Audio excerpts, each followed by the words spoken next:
Another one. Hey guys, welcome to another episode of Black Girl White Coat. I am so sorry for the wait. I know it's been a while since my last two videos, but y'all, I don't know, well, you probably can't tell, but I am in a new apartment, so I've been moving and I've been working between clinics and hospitals, seeing patients and working with an internal medicine doc. So it's been a pretty busy past 2 weeks for me. So this will be my makeshift temporary vlog space, but it will be, you know, razzle dazzled in a couple weeks. So hopefully by the next vlog or the vlog after that, you know, I'll be in my own space and that'll be my permanent space for when I'm doing vlogs in my apartment.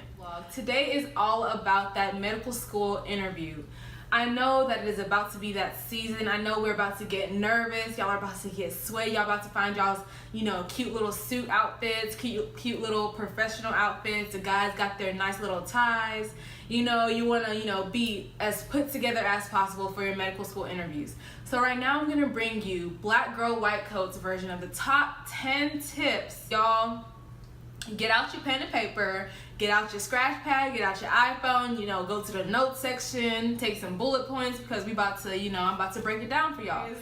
All right, top 10 tips. Get out of paper. Here we go. Number 1. Oh, I got my handy dandy laptop here. If you see me looking over to the side, that's what I'm looking at. Number 1 is be on time. So most programs, most interview days have their morning start off with a breakfast, right? You know, and that's honestly one of the best parts because the breakfast be good, free food is good, and when you're feeling nervous and when you're feeling, you know, anxious, you probably wouldn't eat at home, you know. So they have coffee, they have juice, they have water, and they have like croissants and they have sandwiches and burritos and all that stuff, and the breakfast is honestly really good. But also I feel like that breakfast that they put there and that meet and greet little time at the beginning is kind of your grace period for those who are new to the city, new to the state, and are kind of late to their interviews. But it would make you feel a lot better, trust me, from someone who's been late and then also I was super early to another interview. It feels a lot better when you're early, when you're on time, than when you're late, because when you're late you're like, oh my god, something's gonna happen, you know, I'm gonna miss my interview, I'm not gonna get in, which probably won't happen unless you're like, you know, hours late. But be on time. You know, you'll feel better about yourself, you'll feel more calm, cool, and collected when the time comes for you to shake the hands of the people that you're supposed to meet, and you'll just feel, you know, more self-confident, like, yeah, okay, you know, the day's already off to a good start, I got here on time, check, I'm safe, I'm put together, I'm, you know, my makeup has not sweat off yet, like I'm not running from building to building. Like, be on time, you know, plan ahead, and if you can, if you're in the city or if it's nearby, scope out the school a little bit beforehand and like know where you're supposed to go. So yeah, that's my first tip, be on time. If you're traveling to a new place and you stay, be sure to plan way ahead as far as you can, as far as transportation and the time it takes to get from point A to point B. Plan ahead and factor in traffic, factor in accidents, factor in these weird stuff, and just try to be on time, try to be punctual. It'll really help you as far as, you know, self-confidence and feeling calm and at ease, which is very critical and crucial for your interview day. All right, tip number 2, tip number 2. Okay, dress the part. Y'all, this should go without being said, and I'm not gonna talk about anybody, this should go without being said, but y'all have to dress the part for these interviews, y'all. It's not business casual. It's not, you know, plaid and, you know, flannel. It's not. It's business. You know, you're trying to get a job. You're trying to secure the bag, okay? Secure the bag. Go get your money, sis, okay? So you need to dress professional. Women, for us, that would be like, you know, the little pantsuit set thing. You know, you got your slacks, and then you got your button-up shirt or your blouse. And suit jacket, you don't really have to wear it. Probably gonna be a little hot, especially if you're in Texas. But yeah, you have the jacket, you know, matching the slacks or whatever. Or you have the, you know, the skirt set. Anything, you know, that's appropriate. Your skirt, you know, shouldn't be an inappropriate length. It needs to be, you know, knees and below. You know, nothing, you know, too risque. You know, you want to make a great first impression. You want to stick out in their minds, but don't let it be for the way you dress. Don't be that person that we're like, did you see did you see what she was wearing? Like, where did she think she was going? Like, don't be that person. Dress professionally, you know, business attire. Keep it covered up, you know, not too much skin, you know, be professional. Goes for the men as well, you know, you want to be clean cut, you want to be put together, you want to be sharp, you know, you got your slacks on. I don't know what guys call them, the whole suit thing, but not really a suit, but you can have the jacket too, and then you have a tie, you know, a collared shirt. Also, you will be walking. They will take you on tour to tour to tour. You would tour the medical school, you would tour a hospital, you would tour classrooms, you would tour anatomy labs, you would tour everything. And what does that mean? That means you're gonna be walking. Wear your Fitbit, you're gonna get your steps up, you will definitely get to 10,000 steps that day because you will be walking. But what this means for us ladies is that when we wanna wear these, you know, cute little professional pumps or whatever, you know, your little 4 inches, 2 inches, not really sure, I think 4 inches is kinda high, but I wore like these cute little pumps. They're like heels that I would never wear anywhere else other than, you know, a business meeting or something. But yeah, no, my dogs were barking. My dogs were barking. After that experience, I was sure to carry, you know, a pair of flats in my bag. I had a big, you know, black bag that I could carry around with, you know, my folders, pens, water, a little bit of food, some gum, and then I also had a pair of flats in there. So definitely would recommend 10 out of 10, 5-star, high yield. Bring a pair of shoes so your feet don't start, you know, you don't start getting like wobbly like a deer, like because you also don't want to be that person. Number 3 is be confident. Be confident. That is easier said than done. I know. Trust me, I know. But you need to be confident. You need to put your best face on. If you're not confident, if you're nervous as heck, don't let them know, you know?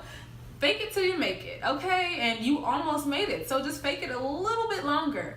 Act happy, be energetic, relax a little bit before you walk into your interview. Take a couple deep breaths, you know, talk to yourself, say a little prayer, you know, everything is gonna be okay. Like, I have heard some horror stories, but nothing too crazy where, you know, people are broken down to the point of, you know, crying and crumbling. But it may get a little intense, but nothing that you can't handle. Like, you got it all the way to this point. You made it this far. You are almost in the door. You just have to seal the deal and show them your personality. Show them that you can handle pressure. Show them that you can, you know, flourish and prosper and be great in these kind of situations. And trust and believe that you are there for a reason. You were selected for that interview spot for a reason, and God has a plan for you. Don't forget it. Do not forget it. Yes, so at the interview point, all the more reason to be confident is because the hard part is behind you. You got through the MCAT, you got through undergrad, you got through the tedious application that was just complicated for no reason. And then some people even have the audacity to add a secondary application. Anyways, my dear, you got through it, okay? You got through it. So when you get to that interview, have confidence in yourself, and this is really your time to let your personality shine. You need to show them that you have interpersonal skills. Maintain eye contact. You need to do a, you know, firm handshake, you know, smile and laugh when it's appropriate, and don't do it when it's inappropriate, you know. Just stay loose, you know, loosen up. Don't be so, they try to make a joke and you're like, no, that's awkward. Like, be normal. Number 4, know your application inside and out. Why do I say this? Because I know that those applications are tedious. I know that you searched the depths of your mind to remember every little activity that you've been involved in since the day you entered college. I know that you had to remember things that you never thought you would have to remember. Things that nobody told you to write down, nobody told you to keep track of. You had to remember and bring back up from, you know, the depths of your memory for that application. And honestly, I'm glad you did, because you need to put everything on the application. You need to sell yourself as the best human being ever. They are going to ask you, so I see here that you volunteered with World Health Organizations in 2012 to 2013. Can you tell me a little bit more about your experiences? What did you learn? How did you grow as a person? How did you find the... They will ask you, y'all. They will take something on your application and they will bring it back up to you and say how, why, when, what did you do? Okay, for what? Who are you with? You know, they're gonna ask you those questions. So you need to know your application inside and out. There are things that you think are minuscule, or that you didn't really, think were that important, they can ask you about that. Your personal statement, they may ask you. Personal experiences, they may ask you. You gotta be ready, stay on your toes, know your application inside and out. Number 5, know something about the school that you're interviewing at. Know some weird, fun, interesting, cool, unique fact about that school. Are they new? Is this their first time changing their curriculum? Are they trying to implement some changes? Are they growing? Are they trying to get, I don't know. Know something cool about that school that you're in, the city that you're in, maybe. Just something interesting to, be able to keep the conversation going when you need it. I don't know how to explain this one, but it's just a helpful tip to know something about the school you're at. You don't want to be at, McGovern and not even know that there was a recent change in the curriculum, because that's been the topic of conversation for the past couple years. So you want to know, a little bit about what you're getting yourself into. Know why you want to go there. Know something interesting that the school offers. Know something interesting about the city that you're in, about the surroundings, about the medical center in the city of the school. Know something about the school. I think that's really helpful. Number 6 is critical. I'm sure you've already heard it. Hopefully you've already heard it. If not, don't worry, I'll be the first to tell you. You need to have an answer to the question, why do you want to be a doctor? Why do you want to be a doctor? Why are you here? What made you apply to medical school? Why do you feel like being a physician is what you want to do with the rest of your life? Why are you committed to dedicating the next couple, almost a decade of your life to studying medicine? Why? Have an answer, y'all. Have an answer. And I think the Finding Your Why series might help you a little bit with that. May help you start exploring that avenue of your brain or whatever. Why do I want to do this? Why am I going into medicine? Why am I pre-med? Why? You're gonna get that question. It is kind of a tough question, but I promise you that the answer, because I love helping people, is played out. So don't do that. Have a unique answer as much as you can, and feel confident in your answer. Don't second guess yourself. Don't, say it with doubt. Say it confidently. I want to be a doctor because when I was growing up, X, Y, and Z happened, and that really inspired me to be like a doctor. And when I was, 5 years old, I almost died. So that really inspired me to be a doctor. But just have a good, solid answer that you can recall, spit out, and elaborate on if needed. And it's gonna be needed. So you heard it here first. Number 7, be prepared for the interviewers who ask you hard questions just to see how you respond under stress. They really want to test you and see how you'll react. They really want to see your response. They really want to see how your body language changes, or if you're quick to crumble under hard questions or difficult topics. Be prepared for that. If somebody asks you about the current events going on in the news, you need to have an answer. If somebody asks you about Black Lives Matter, your stance, which that's a really bold interviewer, but if they do, you should have an answer.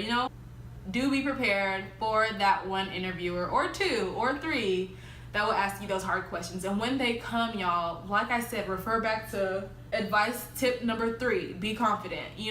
Watch your body language. Still sit up straight. Still smile when necessary. If you need to calculate a good response in your mind, tell them. Say, I need a second. Let me think about this a little bit. Be vocal. You're an adult. You're mature. You can take a second to think and to collect your thoughts and to have the ability to respond in a appropriate manner. If it's something you really do not know anything about, if you haven't been watching the news, if you've been taking a mental health break, which I wouldn't even blame you for, and not watching the news, then say it. Be honest. There's nothing more embarrassing, nothing worse than a student that just tries to, lie face to face. Yeah, that got you by an undergrad. Yeah, you BS some really good papers, but you're face to face in an interview. If you don't know, say you don't know, apologize, and move on. Number 8 is have a question prepared for them about their program, about their university, about their curriculum, about their school. Something. Have a question for them, because 9 times out of 10, the interview is going to end with, do you have any questions for me? I would love to hear anything you have to ask me about my school. Have a question. Even if it's a question you already know the answer to, which mine all were, because I definitely did a lot of research, many a night, about the school I was interviewing at. But I mean, I knew the answers, but I wanted to be able to ask them that question, you know, have them feel like I was really, really super interested in their school and wanted to know more, and I was super excited, which I was, but I wanted them to know that. So I would ask, you know, about the curriculum, about how they feel about the curriculum, how are students doing on step 1, you know, questions like this. Have a question prepared for them so that you cannot have that awkward silence at the end, or you cannot be like, nope, I don't have any questions for you, bye. Like, no, have a question. So number 9 is be prepared to talk a whole lot about yourself. Some people get really uncomfortable with this. Some people get really like, I don't like talking about myself. Like, I feel like it's the same people who can't take compliments. Yeah, but be prepared. You're gonna have to talk a lot about yourself. You're talking about everything you did in undergrad. You're gonna talk about your personal statement, your personal experiences, your work experiences, your volunteer community service experiences, your shadowing experiences. Like, everything is gonna be about you. Why are you here? Why do you want to come to this university? You know, what brought you to this career field? What brought you to healthcare? What brought you to want to pursue the career of a doctor? Like, why you, everything's going to be about you. So be prepared to talk about yourself, and do so confidently. It's okay to boost yourself up, like hype yourself up. You got to be your best hype man at that interview. So be prepared. Be prepared. Number 10 is just common sense. It's just the last advice that I would offer you, the last tip, is just to be super nice and respectful and courteous and professional with everyone that you encounter at that medical school. So from the person signing you in, to the person serving you breakfast, to the person that's speaking and giving you the presentation, you know, at lunch, and to the person that's interviewing you. You do not know who they are. You do not know what position they hold. You do not know what influence they have. You don't know who they're married to in the school or in another school. You don't know what they can do to your application. You don't know how much weight they hold in your, you know, acceptance into that university. So, yeah, and even apart from that, they're a person, you know. We're gonna be doctors. You need to be, you know, loving and caring and, you know, easy to talk to and personable and courteous and kind, and I just really want you to remember that at your interview. You don't know who you're meeting. You don't know who you're shaking hands with. You don't know who you're sitting next to. So please do remember to be very respectful. Also, the last piece that goes along with that is to send a thank you note after you're done with your interview. So make sure you get the card, name, number, email of your interviewers and the school and the Office of Admissions, and just send a thank you note. You know, thank you for inviting me to interview. I really loved my time here. Thank you for taking the time out for me to get to know me more and to offer me, you know, a closer look at your school, blah, blah, blah. That can go a long way, and that can be really appreciated, and your name will definitely stick out in those minds that, you know, run across your letter. Those are my top 10 tips to nailing your medical school interview. I hope y'all were blessed through this. I hope that y'all learned something. I hope that you guys have, you know, a little bit more confidence going into interview season that is coming up. I'm so happy for all of you guys that, you know, are completing your medical school applications and getting them sent out and are on your way to being accepted to medical school, y'all. It's a great feeling. I know the waiting period is tough. I know the waiting on match day is rough sometimes, but y'all, I have confidence in y'all. If God put it, you know, in your plans, and it's gonna happen, there is nothing that can stop it from happening. If it's for you, it's for you. Nobody can take it away from you. Amen. Amen. Whoa. All right, y'all. So that wraps up this episode of Black Girl White Coat. Top 10 tips. Hope this helps you going into medical school, dental school, nursing school, whatever you need an interview for. I hope this helps you. Take this along the way. Use it. Share it. Like, comment, subscribe this video. Stay tuned for my website dropping this month, hopefully by the grace of God. Stay tuned to my Instagram, Dr. Sandra _BGWC. Buy a t-shirt, email me, DM me, comment, send me love, send me encouragement, tell me why you don't like me. I'm just kidding. Thank you for watching another episode of Black Girl White Coat. It's your girl Sandra signing out. Wow. When I'm with you, all I get is wild thoughts.